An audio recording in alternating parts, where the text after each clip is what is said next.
कहानी है जून 2015 की। हम एयरपोर्ट पर एक लड़की लीजा को देखते हैं जो इधर उधर देख रही थी क्योंकि वो अपने दोस्त के आने का इंतजार कर रही थी। बाहर उसका दोस्त वेड भी लीजा के लिए ही इंतजार कर रहा था। साथ साथ वो एक नक्शा भी देख रहा था क्योंकि दोनों छुट्टियां मनाने के लिए जा रहे थे। लीजा की नजर उस पर पड़ गई तो वो उसके पास बाहर आ गई। आते ही उसने कहा I am so sorry Wade, late हो गई मैं। जिस पर वेड बगैर कुछ बोले वहाँ से आगे बढ़ गया क्योंकि वो नाराज हो गया था। बार बार लीजा उसे मनाने में लगी थी कि प्लीज मान जाओ ना, इतना नाराज होने वाली क्या बात है। जिस पर वेड जैसे तैसे मान गया। ये दोनों अब टैक्सी में बैठकर वहाँ से निकल गई। एक जगह पर आकर वेड किराए की गाड़ी लेने के लिए अंदर चला गया जबकि लीजा उसका इंतजार करने लगी। ड्राइवर ने उसे पूछा लगता है आपका दोस्त आपसे नाराज है। इस पर लीजा कहती है हाँ बस ऐसा ही है। ड्राइवर कहता है कम ऑन, वो आपका दोस्त है, मान जाएगा, मना ले उसे। जिस पर लीजा मुस्कुराते हुए उसका शुक्रिया अदा करके टैक्सी से उतर गई। वेड जैसे गाड़ी लेकर आया दोनों फौरन उसमें बैठ गए। निकलने से पहले वेड ने जीपीएस पर अपनी लोकेशन डाली यानी जहाँ उन्हें जाना था ताकि जीपीएस इन्हें रास्ता बताता रहे और ये उसके मुताबिक आसानी से अपना रास्ता तय कर ले। लीजा उससे पूछने लगी कि तुम जीपीएस क्यों इस्तेमाल कर रही हो। वेड ने जवाब दिया क्योंकि मैं कोई रिस्क लेना नहीं चाहता, ऐसे हमें मदद मिलेगी। अब वेड लीजा को अंगूठी देते हुए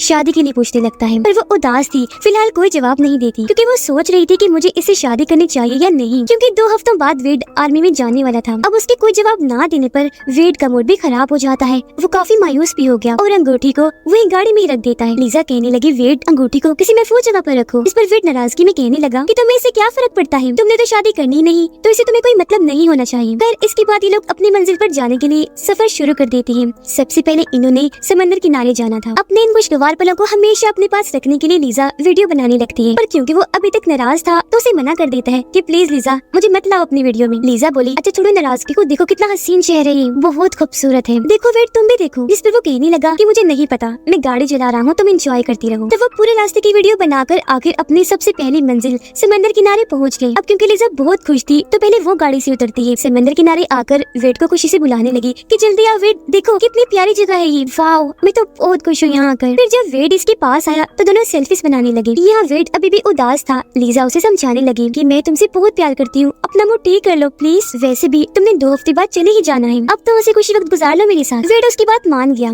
जिसके बाद ये दोनों समंदर में जाकर बहुत इंजॉय करने लगी। इन्हें बहुत मजा आ रहा था कि तभी अचानक वेट दर्द से तड़पने लगा। बोला ओ गॉड मेरी टांग में बहुत दर्द हो रही है, पता नहीं क्या हुआ। तब लीजा जल्दी से उसे लेकर पानी से बाहर आ गई। उसका जख्म देखकर कहने लगी ओ माय गॉड वेट ये क्या, तुम्हें तो जेलीफिश ने काट लिया है, जल्दी करो बाहर चलते हैं, यहाँ तो चारों तरफ जेलीफिश पहनी हुई है। तब वेट लंगड़ा कर जैसे तैसे दोनों बाहर आ गई। जख्म काफी बड़ा था पर वो इस चीज पर ध्यान ना देकर नजरअंदाज कर देता है। ऐसे ये दिन गुजर गया। रात हुई तो ये पूरी रात अपनी गाड़ी में गुजारते हैं जहाँ इन्होंने बहुत सारी बातें की। लीजा वेट को एक रेगिस्तानी सुनसान इलाके आउटबैक के बारे में बताकर वहाँ जाने का कहती है। उस जगह के बारे में उसने काफी सुना था तो बार बार वो जिद कर रही थी कि वहाँ बहुत सारे कैंगरूज होंगे, ड्राउने सांप होंगे और भी कई सारे जानवर होंगे, बड़ा मजा आएगा। पर वेट जिसने हर चीज पहले से तय की हुई थी कि कहाँ कहाँ और कैसे जाना है वो मना कर देता है क्योंकि ऐसे में वो किसी नई जगह पर जाने का रिस्क नहीं ले सकता था। पर लीजा उसे समझाती है कि देखो हमें अपनी जिंदगी को एंजॉय करना है ना, तो अगर हम यहाँ आ ही गए हैं तो वहाँ भी चले ही जाना चाहिए, कुछ भी नहीं होगा, मेरी खुशी है, मैं वहाँ जाना चाहती हूँ। तो अब आखिरकार वेड को उसकी खुशी के लिए मानना ही पड़ता है। वो जीपीएस पर उस जगह की लोकेशन डालता है। उनका ये सफर 32 घंटे का होने वाला था। वेड भी हैरत से बोला ओह गॉड 32 घंटे का सफर करेंगे हम। लीजा कहने लगी प्लीज इनकार मत करना मेरी खुशी के लिए क्योंकि मैं एडवेंचर करना चाहती हूँ। जिसके बाद ये उस जगह आउटबैक जाने के लिए निकल जाते हैं। और वेड क्योंकि हर लिहाज से एहतियात करना चाहता था तो अपने सफर के वो कुछ असूल बनाता है जैसे कि वो कोई शॉर्टकट नहीं लेंगे यानी मंजिल पर जाने के लिए छोटे कम रास्ते पर नहीं चलेंगे बल्कि जीपीएस के जरिए ही सड़क पर ही आगे बढ़ते रहेंगे। और अगर इन्होंने कोई फोन वगैरह करना भी हुआ तो अपने मोबाइल से नहीं करेंगे बल्कि पब्लिक टेलीफोन का इस्तेमाल करेंगे ताकि उनकी मोबाइल्स की बैटरीज बची रहे। अब जैसे लोग आउटबैक की सड़क पर आए इनके मोबाइल्स के सिग्नल चले गए। अब ये चीज वेट पहले से ही जानता था इसलिए उसे खास फर्क नहीं पड़ता बल्कि वो अपना सफर जारी रखता है। सफर करते करते इन्हें रात हो गई। रात इन्होंने एक होटल में गुजारी। फिर अगली सुबह होते ही ये अपने सफर पर निकल गए। तभी इन्हें सड़क पर एक मरा हुआ कैंगरू दिखा। लीजा बोली वो देखो वेट मरा हुआ कैंगरू, मैंने तुम्हें कहा था ना कि यहाँ बहुत सारे एडवेंचर्स होंगे। वेट बोला हाँ मान गया पर अगर ये यहाँ है तो पता नहीं क्या क्या हो सकता है। फिर तभी उनका जीपीएस एक जगह पर आकर उन्हें एक ऐसे रास्ते पर मुड़ने को कहता है जो रास्ता शॉर्टकट था यानी जीपीएस रीरूट हो गया था। पर दोनों ही इस बात से अनजान थी कि हम शॉर्टकट रास्ते पर चल आए हैं जो असूल के मुताबिक उन्हें नहीं करना चाहिए था क्योंकि वेट का ध्यान गाड़ी चलाने और जीपीएस पर था जबकि लीजा की इस दौरान आंख लग गई थी तो उसे भी कुछ पता नहीं चल पाया और अब ये उसी रास्ते से आगे बढ़ती रहती है। काफी दूर निकल आई थी। एक जगह पर आकर जीपीएस उन्हें यू टर्न लेने को कहता है यानी मुड़कर दूसरी साइड पर जाने के लिए। जो देखकर लीजा बोली अरे ये क्या यू टर्न, वेट क्या हम सही चल रहे हैं ना। पहले तो वेट को सब सब कुछ ठीक लगा, पर एक जगह आकर वो समझ गया कि जीपीएस यूटर्न लेने का इसलिए कह रहा है क्योंकि जीपीएस हमें शॉर्टकट रास्ते पर ले गया है, मतलब वो गलत जगह पर आ गई थी। ये रुककर सोचने लगे कि आखिर क्या करना चाहिए। लीजा बोली चलो वापस चलते हैं। वेड ने हैरत से पूछा लीजा तुम मजाक कर रही हो या सीरियस बोल रही हो? पहले हम काफी पेट्रोल जाया कर चुके हैं, आगे बढ़ने के अलावा और कोई रास्ता नहीं। तो इसी रास्ते से वो आगे बढ़ने लगे, लेकिन जीपीएस अभी भी बार बार उन्हें यूटर्न लेने का कहकर दोबारा वही ला रहा था। इस बात से वेड को गुस्सा आ गया। वो गाड़ी से निकलकर बाहर आया, आसपास देखने लगता है जहाँ दूर दूर तक ही नहीं, वीरान और सुनसान रेगिस्तान के अलावा कुछ नहीं दिखता। एक जगह जब वो खड़ा था तो वहाँ रेंगता हुआ काले रंग का सांप आ जाता है, जिसे देखकर जोर से वेड चीख उठा। ओह गॉड सांप! उसकी आवाज सुनकर लीजा नींद से जाग गई। कहने लगी तुम बाहर क्या कर रही हो, जल्दी आ जाओ गाड़ी में, सांप बहुत होंगे बाहर। पर जब वो गाड़ी में नहीं आता तो लीजा ही बाहर आ जाती है। वेड और आगे जाने से मना कर देता है क्योंकि वो पहले ही काफी आगे आ चुके थे और अब अगर और आगे गए तो इनका पेट्रोल खत्म हो जाएगा। तो अब ये दोनों फैसला करते हैं कि हम किसी ऊंची जगह पर जाएंगे ताकि वहाँ से हमें कोई सड़क या कोई टाउन दिख जाए जहाँ हम चले जाएं। तो अब ये लोग अपनी गाड़ी वहीं खड़ी करके पैदल ही आगे बढ़ने लगते हैं, लेकिन चलते चलते इन्हें रात हो गई थी। आसपास देखने पर इन्हें फिर से रेगिस्तान के अलावा और कुछ नहीं दिखता, इसलिए ये वापस अपनी गाड़ी की तरफ आने का फैसला करते हैं। पैदल चलकर ये वापस आए पर इन्हें अपनी गाड़ी वहाँ खड़ी हुई नहीं दिखती क्योंकि वो अपना रास्ता भटक चुके थे। अब तभी वेड की तबीयत खराब होने लगी क्योंकि उसकी टांग जहाँ पर जेलीफिश ने काटा था बहुत दर्द हो रही थी, उसका जख्म खराब हो रहा था, इसलिए अब उसे और चला नहीं जा रहा था। वो वहीं बैठ जाता है। उसकी तबीयत देखकर लीजा उसे पानी पिलाती है, जहाँ इन्हें ये बात भी पता चले कि अब हमारे पास खाने पीने का सामान भी खत्म हो रहा है क्योंकि वो अपने साथ खाने पीने का सामान कम ही लाए थे। अब जैसा कि हम जानते हैं कि रेगिस्तानी इलाका खुला होता है तो यहाँ रातें इतनी ठंडी होती है कि गर्म कपड़ों के बगैर गुजारा बहुत मुश्किल हो सकता है, ऊपर से जंगली जानवरों का डर भी। लेकिन उन बेचारों के पास सर्दी से बचने के लिए ना तो कोई कपड़ा होता है और ना ही जानवरों से बचने के लिए कोई चीज, तो ना चाहते हुए भी उन्हें ऐसी ही खुले में रात गुजारनी पड़ती है। अब जैसे जैसे इन्होंने रात तो गुजार ली, लेकिन जैसे ही सुबह हुई वेड की टांग में जोरदार दर्द हुआ। उसने जब अपनी टांग चेक की तो अब उसकी हालत पहले से भी खराब हो गई थी, जिस वजह से अब उसे चला भी नहीं जा रहा था। पर हिम्मत करके दोनों आगे बढ़े गाड़ी ढूंढने के लिए। भूख प्यास की शिद्दत थी पर सूरज के मुताबिक आगे बढ़ते ही जा रहे थे। सारा दिन चलने के बावजूद भी इन्हें मायूसी के अलावा और कुछ नहीं मिलता।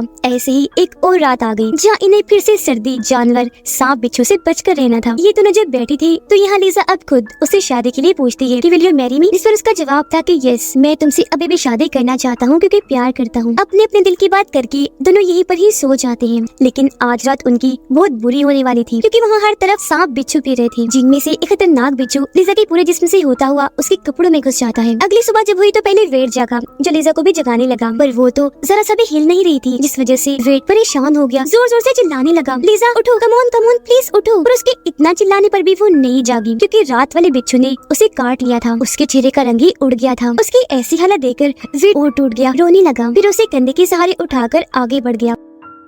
अब उसकी खुद की हालत भी खराब थी, लेकिन वो आगे बढ़ता ही रहा, जोर जोर से हेल्प हेल्प मदद के लिए चिल्ला रहा था, पर यहाँ उसकी सुनने वाला कोई नहीं था। लीजा को ऊपर से होश ही नहीं आ रही थी, जिससे वो और पागल होता जा रहा था। बार बार होश में लाने की कोशिश करने लगा, कभी वो उसे कंधे कभी कमर के सहारे उठाकर ले जा रहा था तो कभी घसीट कर एक जगह पर आकर गुस्से में जमीन खोदने लगा, जिसके बाद खुद भी वहीं गिरकर बेहोश हो जाता है। थोड़ी देर बाद उसकी आंख एक आवाज से खुल गई। ऊपर जब उसने देखा तो वहाँ से हेलीकॉप्टर गुजरा था। उसे देख वेड के अंदर एक उम्मीद पैदा हो गई। वो अपनी शर्ट उतारकर हवा में लहराने लगा, आवाजें भी लगा रहा था ताकि वो लोग उसे देख सकें, लेकिन हेलीकॉप्टर काफी आगे जा चुका था, जिससे एक बार फिर वेड मायूस हो जाता है। फिर उसे एक आइडिया आया, वो पत्थर लेकर वहाँ जमीन पर बड़ा सा SOS लिख देता है, जो दरअसल मदद का एक निशान होता है, ताकि जो कोई भी यहाँ से गुजरे तो उन्हें पता चल जाए कि यहाँ कोई तो है जो मुसीबत में फंसा हुआ है और वो इन्हें बचाने के लिए आ जाए। हालत उसकी प्यास की वजह से बहुत खराब थी। अब अगर उसे पानी ना मिला तो वो मर सकता था, तो जिंदा रहने के लिए वो अपना यूरिन पीने का फैसला करता है, लेकिन उसे जमा करने के लिए उसके पास कोई चीज नहीं थी। इसीलिए वो एक डंडे से लाइन खींचता हुआ कोई बोतल वगैरह ढूंढने के लिए वहाँ से निकल गया ताकि वो रास्ता न भटके। उसके जाते ही लीजा को होश आ गई। आसपास जब उसने वेड को ना पाया तो उसे बहुत सारी आवाजें लगाने लगी। फिर वो अपने कंधे को चेक करने लगी जहाँ पर बिच्छू ने काटा था। वहाँ काफी बड़ा जख्म था, जिस वजह से उसका बाजू हिल भी नहीं रहा था। वेड को आगे बढ़ने पर अपना बैग मिल गया, जिसमें से बोतल निकालकर वो उसमें अपना यूरिन निकालकर पीने लगता है। फिर उसे लीजा के लिए भी जमा कर लेता है ताकि वो भी इसे पीकर कम से कम बच सके। फिर डंडे के निशान के मुताबिक वापिस आने लगा। उधर लीजा को काफी डर लग रहा था क्योंकि वेड को अपने आसपास ना पाकर वो परेशान हो गई थी। उसे आवाज लगाकर वो भागने लगी, पर उसकी इतनी खराब हालत थी कि उसे बोला ही नहीं जा रहा था। पर क्योंकि आसपास से उसे जंगली जानवरों की आवाजें आ रही थी तो लगातार वो आगे बढ़ती ही रहती है। वेड वापस उस जगह पर आ गया जहाँ वो लीजा को छोड़कर गया था। यहाँ आते ही रात हो गई, लेकिन क्योंकि वो यहाँ नहीं थी तो वेड तो जैसे पागल ही हो गया, जोर जोर से पुकारने लगता है, लीजा कहाँ हो तुम, मुझे सुन पा रही हो, आ जाओ जहाँ भी हो। अब उसकी आवाज लीजा ने भी सुन ली थी, उसे जवाब भी देती है, वेड मैं तुम्हें सुन रही हूँ, कहाँ हो तुम, अंधेरा है कुछ नजर नहीं आ रहा। जिसके बाद वो एक दूसरे को ढूंढने लगे, पर काफी ढूंढने के बाद भी जब नहीं मिले तो थक हार कर वहीं गिरकर बेहोश हो जाते हैं। अगली सुबह जब लीजा की आँख खुली तो उसे बहुत प्यास लग रही थी। हालत उसकी बहुत खराब थी, चेहरा सफेद पड़ चुका था और होंठ एकदम खुश, क्योंकि उन्हें यहाँ फंसी आज पूरे 3 दिन हो गए थे और लीजा ने इन 3 दिन में पानी का एक कतरा तक नहीं पिया था। तो अपनी प्यास बुझाने कम से कम जिंदा रहने के लिए वो पेड़ पौधों को चूसकर उनमें से पानी निकालने की कोशिश करती है। वेट भी उठ गया था, पर उसे देखने से लग रहा था जैसे उसका दिमागी तवाज़ुन खराब हो रहा हो। काफी अजीब ही हालत में था। दोबारा से अपना यूरिन पी जाता है, जिसके बाद उठ खड़ा हुआ और वहाँ से आगे बढ़ने लगता है। उसके सामने 2 रास्ते आए, जिनमें से एक को चुनकर वो वहीं चलना शुरू कर देता है और आखिरकार अपनी गाड़ी तक पहुँच गया। जिसे देखते ही उसे थोड़ी हिम्मत मिली। कहता है, थैंक गॉड, मेरी मेहनत का फल मिल ही गया। फिर गाड़ी में जल्दी से आकर खाने पीने का सामान ढूंढने लगा, लेकिन अफसोस उसे सिवाय एक लाइटर के कुछ नहीं मिलता। इसलिए मायूस होकर वो गाड़ी में ही बैठ गया। फिर खुद को संभाल कर गाड़ी चलाने की कोशिश करने लगा, लेकिन गाड़ी स्टार्ट ही नहीं हो रही थी, क्योंकि यहाँ से जाने से पहले उसने लाइट्स ऑन ही छोड़ दी थी, जिस वजह से गाड़ी की बैटरी खत्म हो गई। उसे बहुत गुस्सा आया। वो जोर जोर से गाड़ी पीटने लगा, क्योंकि उसकी मेहनत पर बात गई। वो बाहर आया, थक हार कर वहीं लेट गया। जिसके बाद वो एक बहुत मुश्किल फैसला करता है। वो गाड़ी का बोनेट यानी इंजन का ढक्कन खोलकर उसमें मौजूद पानी को पीने लगता है, जो चीज बहुत ही मुश्किल थी, क्योंकि वो पानी पेट्रोल जैसा ही होता है। ऐसा करके वो अपनी जान पर खेल रहा था। उसे तेज सांस आ रही थी, उल्टियाँ भी लग रही थी। ऐसा वो इसलिए कर रहा था ताकि इसे पीकर जो यूरिन बनेगा वो उसे लीजा के लिए इकट्ठा कर लेगा। वो पिएगी, उसकी भी जान बच जाएगी। उसे सारा पीकर वो लीजा को ढूंढने के लिए निकल गया। उसे रात हो गई। लीजा लीजा चिल्लाकर वो हर जगह उसे ढूंढ रहा था, और उसका अभी तक कोई अता पता नहीं था। लीजा तो दरअसल थक हार कर एक जगह पर बैठी हुई थी, पर तभी वो देखती है कि मेरे मोबाइल में बैटरी अभी भी थोड़ी बहुत बाकी है, जिसमें वो वेट के लिए मैसेज छोड़ती है।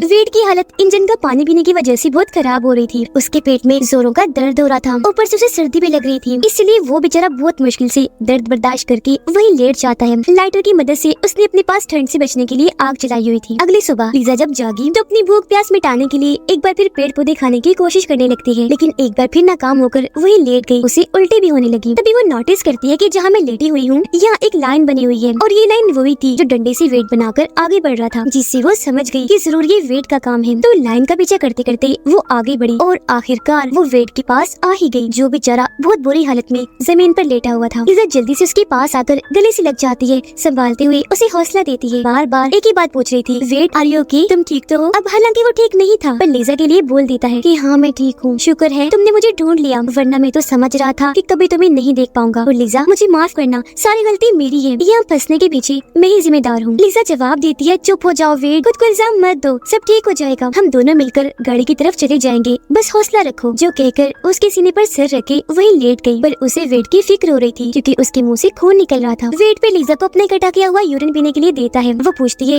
ये क्या है वेट, और तुम ये मुझे क्यों दे रही हो? वेट बोलता है, ये तुम्हारे लिए है, इसे पी जाओ, तभी जिंदा रह पाओगे। तुम्हारी जान बचाने के लिए मैंने बहुत मुश्किल से इसे जमा किया है, और अगर मुझे कुछ हो गया तो तुम इस लाइन का पीछे करते करते गाड़ी तक चले जाना। तुम ऐसा कर लोगी, मुझे यकीन है। लीजा रोती हुई कहती है, नहीं वेट, मैं तुम्हारे बगैर नहीं जाऊंगी, तुम बार बार ऐसा क्यों बोल रही हो? तभी अचानक वेट को उल्टी होने लगी। इसे देख लीजा बहुत रोने लगी, हेल्प हेल्प मदद के लिए चिल्ला रही थी। उसे वेट की ऐसी हालत देखी नहीं जा रही थी, क्योंकि उसे झटके भी लग रही थी। लीजा उसे कहती है, मैं तुमसे बहुत प्यार करती हूँ और हम यहाँ से साथ में निकलेंगे, फिर शादी कर लेंगे, तुम भी कुछ कहो वेट, तुम्हें क्या हो रहा है? पर वो कोई जवाब नहीं देता। लीजा उसे बहुत बुलाने की कोशिश करती है, पर वो उसके हाथों में जान दे देता है, जिसकी बात वो इतनी टूट गई कि फूट फूट कर रोने लगी, और अब वो खुद मदद के लिए चिल्ला रही थी। फिर थक हार कर उसकी लाश के पास ही बैठ गई। अगले दिन वो बड़ी हिम्मत करके जिंदा रहने के लिए वेट का यूरिन पी ही जाती है, जिसके बाद आगे बढ़ी ताकि यहाँ से निकल जाए। और वेट ने उसके लिए जो कुर्बानी दी है वो जाया न जाए। बड़ी मुश्किल से गिरते पड़ते वो आखिरकार गाड़ी में आकर बैठी गई, जहाँ सबसे पहले वो वेट की शादी वाली अंगूठी निकालती है। उसे देखकर बहुत रोने लगी और वेट के साथ गुजारी सारे पलों को याद करने लगती है। लेकिन तभी अचानक गाड़ी में इस रेगिस्तान का सबसे खतरनाक सांप आ जाता है, जो धीरे धीरे करके लीजा पर चढ़ना शुरू कर देता है। लीजा एकदम शांत बगैर हिले कोई हरकत किए बैठी रहती है, क्योंकि वो जानती थी कि मेरी एक हल्की सी हरकत का मतलब मौत है। चुपचाप वो सांप की वहाँ से जाने का इंतजार करने लगी। सांप तो जाने का नाम ही नहीं ले रहा था। वो उसके टांग से पहले लिपट कर फिर उसके हाथों से होता हुआ गर्दन की तरफ आने लगा, जो चीज बहुत मुश्किल से लीजा झेल रही थी। फिर जैसे सांप थोड़ा साइड पर हुआ, वो धीरे से गाड़ी से उतरकर जल्दी से दरवाजा बंद कर देती है। बाहर आकर वहीं लेट गई। हाथ में उसने वेट की अंगूठी उसकी आखिरी निशानी पकड़ी हुई थी, जिसे फौरन निकाल कर वो पहन लेती है। फिर थक हार कर वहीं लेट गई। रात को वो अपनी और वेट की इस पूरे सफर की वीडियोस और तस्वीरें देखकर उसे याद करने लगी। ऐसे ही एक और रात गुजर गई। जैसे अगली सुबह हुई, लीजा पहले से भी ज्यादा कमजोर महसूस कर रही थी। उसके जिस्म में हिलने जितनी भी जान बाकी नहीं थी। उसकी सांसें टूटने ही वाली थी कि तभी कोई वहाँ आकर उसे पानी पिलाने लगता है। लीजा ने जब आंखें खोली तो उसने सामने वेड को देखा, क्योंकि ये उसे ख्याल आ रहा था, पर असल में वो एक रेंजर ऑफिसर थी जो वेड का बनाया हुआ SOS का निशान देकर वहाँ आई थी। वो लीजा को उठाकर उसे सहारा देने लगती है, फिर उसे उठाकर वहाँ से ले गई, जिसका मतलब कि वेड ने जो कुर्बानी दी वो जाया नहीं गई। आखिरकार लीजा को बचा ही लिया जाता है। फिर बताया गया कि वहाँ से वेड की लाश को भी उठाकर उसके घर वालों के हवाले कर दिया गया था। रिपोर्ट से पता चला कि वेड की मौत किडनी गुर्दों के फेल होने की वजह से हुई, जो इंजन का पानी पीने की वजह से हुई थी। लीजा कुछ दिन के बाद एक नर्सिंग स्कूल में जॉब करना शुरू कर देती है, ताकि वो अपनी जिंदगी की एक नई शुरुआत कर सके। और इसी के साथ इस मूवी की कहानी इधर ही खत्म हो जाती है।